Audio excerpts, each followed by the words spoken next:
How we doing, Disney Plus Pavilion? Okay, I think that some of you might already know who's coming out next, but just in case you don't, let me give her a proper introduction. Our next performer truly embodies the Disney spirit, right? She played the overachieving middle child on Even Stevens. She was nominated for a Daytime Emmy Award for her voice work as the title character in Kim Possible. What's the sitch, y'all? Yes. And she was also the youngest ever actress to play Belle on Broadway in the musical Beauty and the Beast. Did you catch that? Oh, by the way, she's also written a novel called Grace's Turn for Disney's literary subsidiary, Hyperion, which the New York Public Library named their 2007 Teenage Book of the Year, okay? Super overachiever. I'm, of course, talking about actress, singer, and writer, Christy Carlson Romano. Welcome, Christy!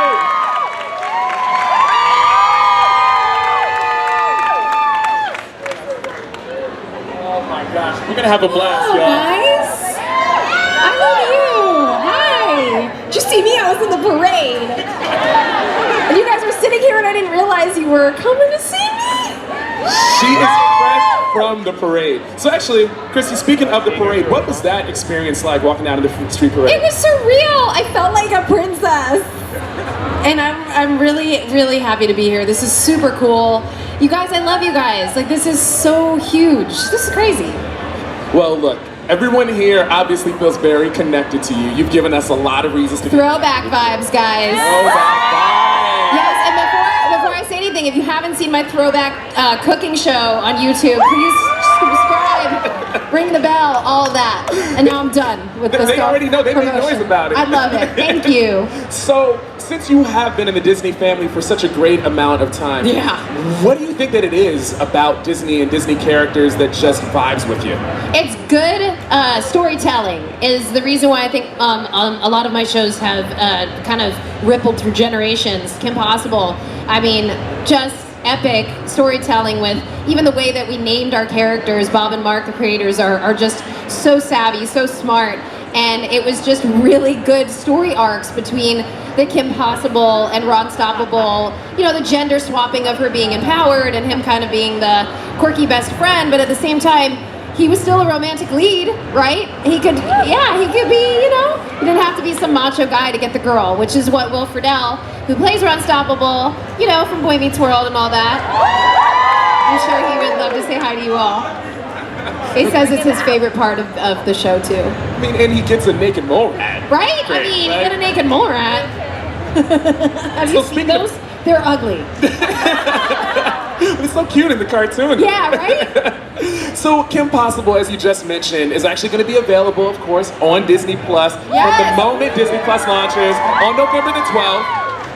November 12th, okay. November 12th. So what excites you about like a whole new generation of kids getting a chance to experience Kim Possible for the first time? Honestly, I just missed the little KPs that I got to meet and give hugs to. And, you know, it's really, now I have 2 daughters and one of them is with me today. It's just so fantastic to know that there's going to be a new generation, you know, idolizing KP and stuff like that. So it's really exciting. Kim Possible forever! So actually also when Disney Plus launches, it's also going to be the home for all the other Disney brands, right? So you've got Marvel, Star Wars. Let's imagine for a moment. Imagine if there was going to be a mashup, right? So if Kim Possible could team up with any characters from other brands from within Disney, who would she want to team up with? There's just so many. Yes, and this is reminding me of the movie, the Infinity Wars movie. Yes, the second one, where all the gals came together and they're like, she's not alone. That reminded me of that. So I think Gamora. Ooh. Layla, oh my gosh, Leia. Fail there. I'm a mom, guys. I have mom brain bad. So we got Gamora, Leia. Let's see. What do you think about like Black Widow? Might be a cool little team Black Widow. Yeah, Black Widow for sure. Black Widow's good. For sure. Captain Marvel. Yeah, They but kick see, it? the thing about Captain Marvel, I don't know if Kim Possible and Captain Marvel would get along very well because she's so fiercely independent. I feel like, you know, that's what I like about Black Widow is that she's really great with collaborating with the crew, right? Like she's really like a leader in that way, and I think KP's like that too, where she's like take charge, but she also works well with others.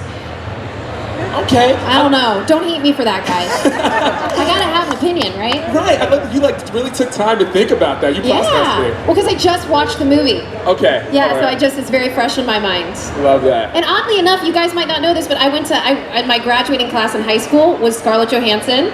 What?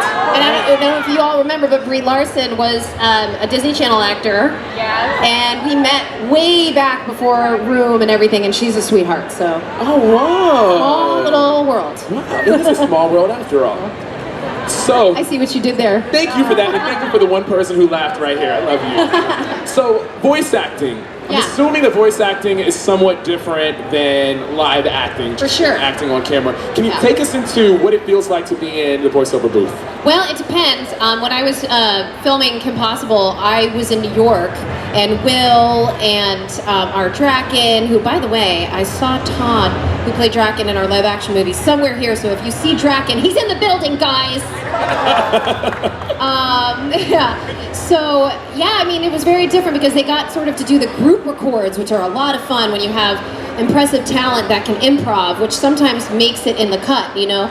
I was at college at the time, so I was in New York, and I did solo records, so I was a little bummed about that. But there was a couple times that I did the group records, and it was a lot of fun. So like I said, you improv, it's just a creative vibe, it's a collaboration, and Bob and Mark were always so great about asking, you know, mining us for information. So like, with What's the Sitch?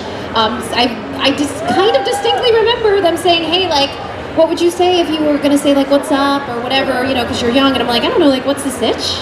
You came up with that? I kind of want to say I'm 99% sure that happened, so. Oh, wow. Yeah. Whoa. Yeah. That's, it's so funny because what's the cinch? For the longest time, I thought she was saying like, what's the cinch? And I was like, what's the cinch? I get that, or what's the stitch? Oh, what's Some the people stitch? say because of Lilo and Stitch, which there was a crossover episode. I don't know if you guys remember. Little Stitch over here. Yeah, I get what's the stitch a lot. What's the sitch? Okay, so what's the sitch though when you're in the recording booth? Like, what are you doing with your body? Like, Okay, so like if you have an ADR session, right, which is audio dialogue replacement, I believe it's called, Yep, right? Need more coffee?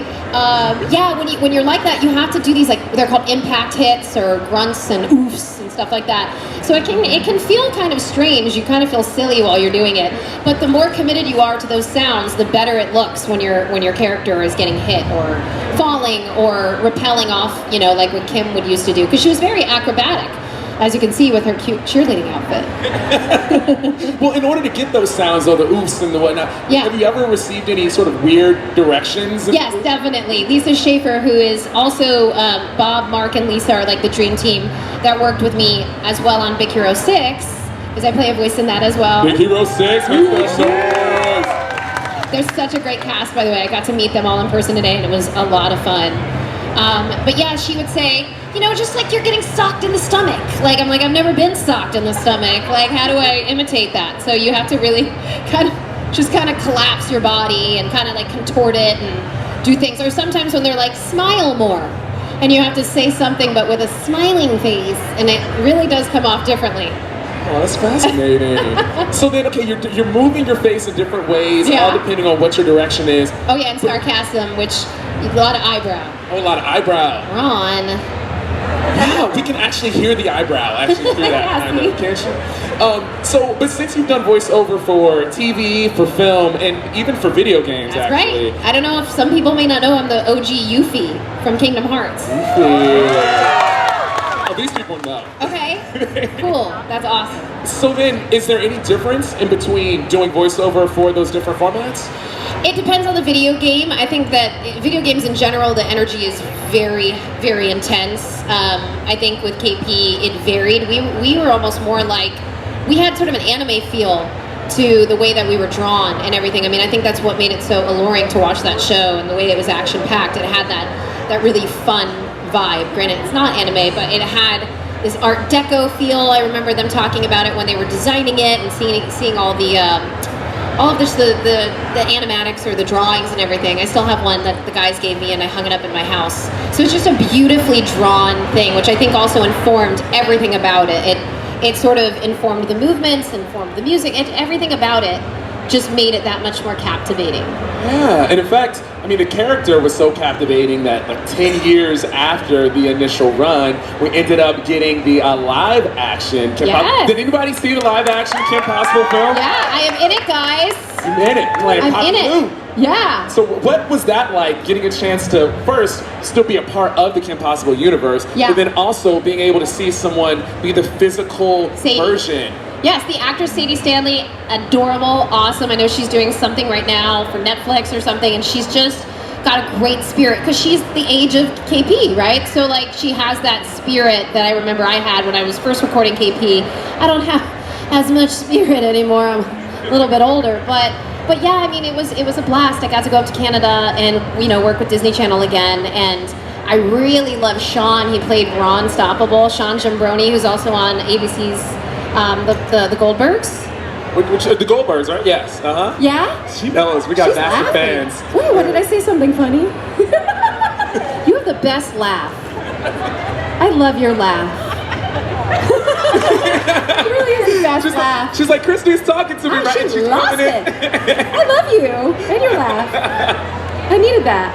So yeah, anyway, it was a lot of fun, and seeing like this exact moment when they're on the dam, and that was when I came in. They were doing this big sequence of the dam exploding and everything, and that was one of the first episodes that we shot. I remember even the snowboarding stuff, all of that stuff coming to life. Draken's henchmen, I remember seeing Draken's henchmen and being like, I should be on guard for these people right now.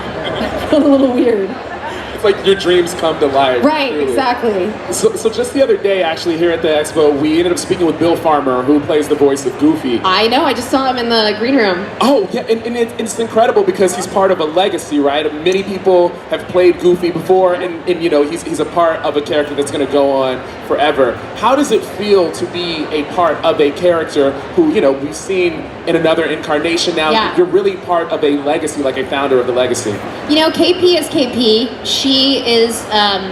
She represents, she's the symbol of empowerment and kindness and being a really great citizen, a model citizen. It doesn't matter necessarily in terms of what incarnation is who's playing that, because I think the guys that directed it did a really, they were big fans of the show. So they tried what they could to do exactly what they envisioned, and the colors, some of the sets that they had in the live action look exactly like Middleton High, looks exactly like Middleton High, and Kim's house and her room and everything. It looks very, like you'd have to be a fanboy in order to get that.